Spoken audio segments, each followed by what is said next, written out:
Hey, welcome back for another episode of Rate My Base. So we are going to attack the NIGHT FOX12, fairly high ranking player, 2532. Um, a lot of mortars in his thing, some firebolt towers. Nice road setup there. I also like how his barricades pretty much can't be attacked simultaneously.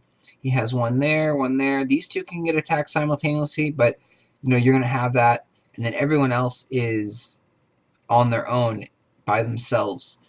That's a very nice touch there, because you definitely don't want to have extra damage done to your barricades. Um, those things help prevent people from getting into your base. So very nicely done there. The towers also aren't bunched up together too much.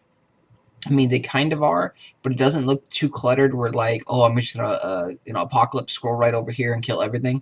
It doesn't appear that everything is that cluttered. Excuse me. And again, the road setup is really good. He has tons and tons of art blasters, which works really well, I think, with this barrier setup, because he has nothing but barriers, no spikes there. He has a few paladins, a lot of mortars as well, which that will be interesting to see, because typically I don't think you need that many mortars in your defense, because the poison effect that they do, it lingers on the ground and it won't apply twice. Um, so, if they shoot two cannon poison balls, they'll do the initial whatever damage it does right there. But then the lingering poison effects that does the damage over time, it won't stack on each other.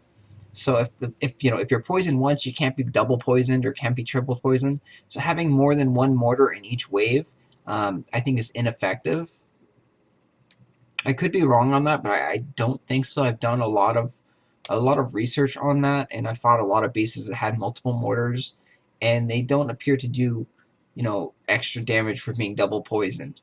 So if anyone has any areas of expertise on that, or wants to prove me wrong on that, please go ahead, let me know. Give me your information on that. But I'm almost 100% positive that the mortars can't, just like the fire, can't have like a double burn or triple burn on you and do a lot more damage because you're burned multiple times or poisoned multiple times. So adding one mortar per each wave would be the most I would ever add or recommend adding.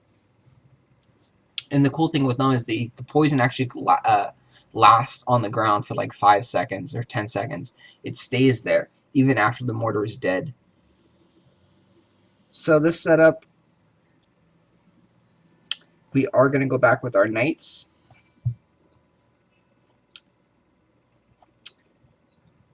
Looks like we pretty much have to stay with the same. The only downside with having a lot of art blasters is that they always die in one hit to the sword rain, as long as it's decently leveled. Our sword rain here is level 5, so it's decently leveled.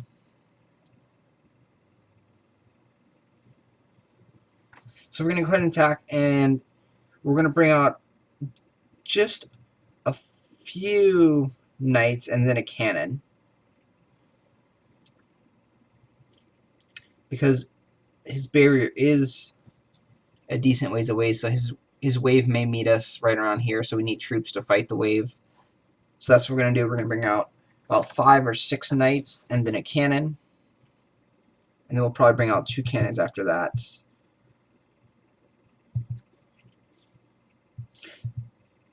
I don't like how he has a wooden barrier as your first line of defense, because obviously I popped my firestorm right there. I was able to burn through that barrier fairly quick. His wave troops are very high level, so we're going to need to bring out our blasters probably here.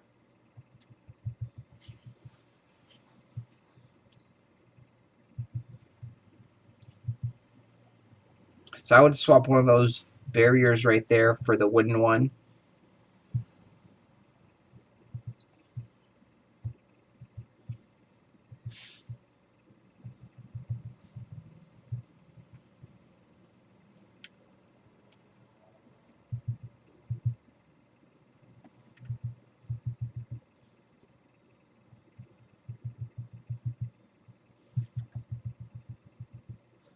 So far, his base is putting up a pretty good fight. The Art Blaster there helped us take out that Gargoyle Tower.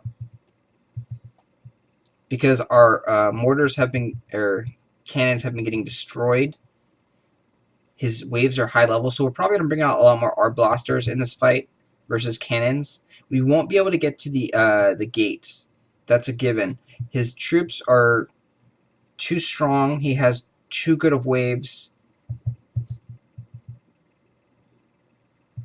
And his road setup is pretty good.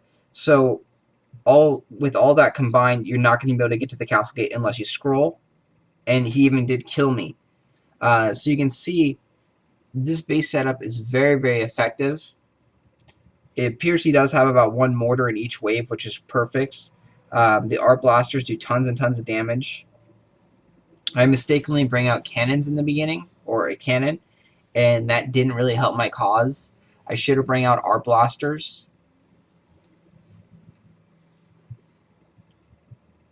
So we got 26% of the way through there. Very, very strong base. I liked a lot of things that were in there. This is the only thing that I would recommend right off the bat that I noticed is that this is a wooden barrier, and every cooldown you have is off cooldown. So as you go up, most people are going to have the Firestorm, and they're going to use it right there in that corner because, you know, it's off cooldown, might as well, and they're going to be able to burn through that barrier really quick. So I would swap a metal barrier for that one, and then put the wooden one over here somewhere. That's the only issue I would have with that because, you know, a Firestorm won't be able to burn through one of the metal barriers in one hit.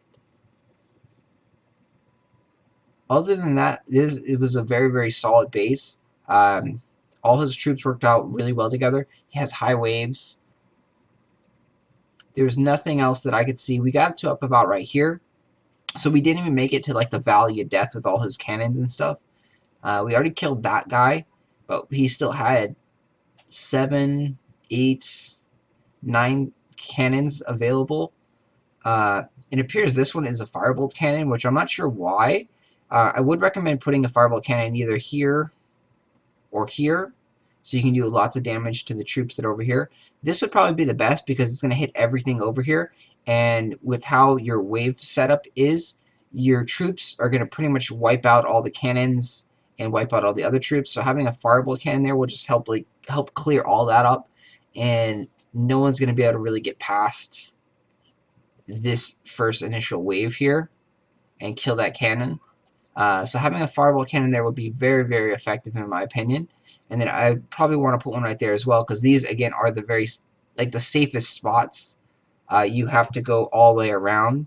And with how your troop setup is, I don't feel like cannons are going to be able to be very effective against what you got going on here. You have too many ranged troops, too strong of troops, and then the tower setups work out really well to destroy them. So all in all, great job there. Definitely rate this a 10 out of 10. It, one of the few bases that have, killed me with, before even doing 50% damage. This is a very, very good base. And again, you can see your base gets really strong once the waves upgrade quite a bit. So, he probably has eight waves, and then they're all fairly upgraded to about, 16 or so. So the game heavily favors defense as you're moving up, and I think they do that because of the scrolls, because they want you to use scrolls. They want to encourage it. So all in all, great job there, and that's going to do it for this episode. Again, like I said, 10 out of 10. I love that wave setup, love the tower setup. Like I said, I just would swap the Firebolt towers and make them more effective in those areas.